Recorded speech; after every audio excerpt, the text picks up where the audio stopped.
আসসালামু আলাইকুম রহমতুল্লাহ। সম্মানিত ভিউয়ার্স, আশা করি সকলেই ভালো আছেন। লাইফবোট সম্পর্কিত আরেকটি গুরুত্বপূর্ণ ভিডিওতে আপনাদেরকে স্বাগতম। আজকের ভিডিও থেকে জানতে পারবো লাইফবোট অ্যাপসের মাধ্যমে কিভাবে ভেন্ডরশিপের জন্য অ্যাপ্লাই করবেন। তো যারা লাইফবোট অ্যাপসে ভেন্ডরশিপ নিয়ে কাজ করতে চান তারা অবশ্যই ভিডিওটি সম্পূর্ণ দেখবেন। তো লাইফবোট অ্যাপসে ভেন্ডরশিপের জন্য অ্যাপ্লাই করতে হলে আপনাকে সরাসরি লাইফবোট অ্যাপসের মধ্যে চলে আসতে হবে। অ্যাপসের মধ্যে আসার পর একটু নিচের দিকে স্ক্রল করবেন। নিচের দিকে স্ক্রল করার পর দেখবেন একেবারে নিচের একটি শেষের প্রজেক্ট রয়েছে যে ভেন্ডর অ্যাপ্লাই। এই অপশনে ক্লিক করবেন। ভেন্ডর অপশনে ক্লিক করার পর আপনাকে এরকম একটা ইন্টারফেসে নিয়ে আসবে। এখানে কিন্তু গুরুত্বপূর্ণ বিষয় হলো যেই নামে আপনি ভেন্ডরটা নিতে চান, যে একটা লোগো দিতে চান, অবশ্যই স্মার্ট এবং স্মার্ট একটি নাম দিয়ে কিন্তু আপনি ভেন্ডরটা অ্যাপ্লাই করবেন, যাতে করে পরবর্তীতে আপনার এই ভেন্ডরটাই কিন্তু আপনার একটা শপে রূপান্তর হবে। তো সেই ক্ষেত্রে অ্যাপ্লাই করার সময় অবশ্যই আপনি যে শপ নিয়ে চিন্তা ভাবনা করতেছেন বা আপনি যে নামে ভেন্ডর নিতেছেন সেম নামটা এখানে দিবেন। তো সর্বপ্রথম এখানে দেখেন একটি লোগো রয়েছে দোকানের নাম, এই লোগোটা আপনি এখানে সেট করে নেবেন। এখানে একটি পিকচার আইকন রয়েছে, আপনারা পিকচার আইকনে ক্লিক করলে কিন্তু এরকম একটা পিকচার এখানে সেট করে নিতে পারবেন। তো আপনার আগে থেকে একটি পিকচার সেট বানিয়ে নেবেন, তারপর এখানে পিকচারটা এরকমভাবে ক্রপ করে এখানে সাজিয়ে নেবেন। তো আমি যে নামে আমার ভেন্ডরটা নিতে চাই এই নাম সাদৃশ্যপূর্ণ একটি লোগো আমি এখানে তৈরি করে দিয়েছি। দেন এখানে দেখেন দোকানের নাম লেখা রয়েছে, তো আমি আমার শপের নাম দিচ্ছি এখানে তাকওয়া, এখানে দিয়ে দিলাম যে দোকানের নামটা।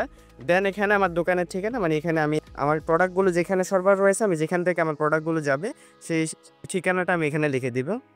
তো ঠিকানাটা লেখার পর দেখেন যোগাযোগের নাম্বার, এখানে অবশ্যই নাম্বারটা যে নাম্বারে যোগাযোগ করলে আপনাকে পাওয়া যাবে সেই নাম্বারটা এখানে লিখে দিবেন। তো এখানে আমি আমার নাম্বারটা লিখে দিলাম।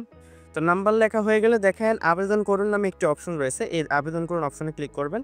অবশ্যই আবেদন করার আগে আপনার ভাউচার ব্যালেন্সে 500 টাকা থাকতে হবে।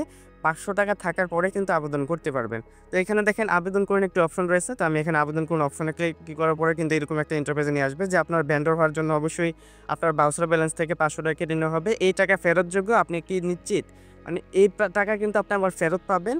আপনি যখন ভেন্ডরশিপ উঠিয়ে নেবেন বা ভেন্ডরশিপ বাতিল করবেন তখন কিন্তু আপনি এখানে টাকাটা ফেরত পাবেন। তো এখানে দুটো অপশন রয়েছে, হ্যাঁ আপনি যদি চালিয়ে যেতে চান তাহলে অবশ্যই হ্যাঁ অপশনে ক্লিক করবেন, আর যদি বাতিল করতে চান তাহলে অবশ্যই বাতিল অপশনে ক্লিক করবেন। তো আমি এখানে হ্যাঁ অপশনে ক্লিক করব। তো হ্যাঁ অপশনে ক্লিক করার পর কিছুক্ষণের মধ্যে কিন্তু আমার অ্যাপ্লাইটা কমপ্লিট হয়ে যাবে। তো এখন দেখতে পাচ্ছেন আমার ভেন্ডর আবেদনটা কিন্তু সফল হয়েছে। তো এরকমভাবেই কিন্তু আপনারা ভেন্ডর অ্যাপ্লাই করতে পারবেন। আর ভেন্ডর অ্যাপ্লাই করার পর থেকে আপনার 24 থেকে 48 ঘন্টার মধ্যে যারা এখানে কোম্পানির প্রতিনিধি রয়েছে তারা আপনার সাথে কথা বলবে। কথা বলে আপনার সব ডিটেলস থেকে শুরু করে আনুষঙ্গিক সব ডকুমেন্টগুলো থেকে শুরু করে সব কিছু জাস্টিফাই করে আপনাকে ভেন্ডরশিপের জন্য সিলেক্টেড করা হবে। তো আশা করি কীভাবে লাইফবোট থেকে ভেন্ডরশিপ নিয়ে কাজ করবেন বা ভেন্ডরশিপের জন্য আবেদন করবেন সেই বিষয়টা বুঝতে পেরেছেন। তো ধন্যবাদ সবাইকে। আসসালামু আলাইকুম রহমতুল্লাহি ওয়া বারাকাতুহু।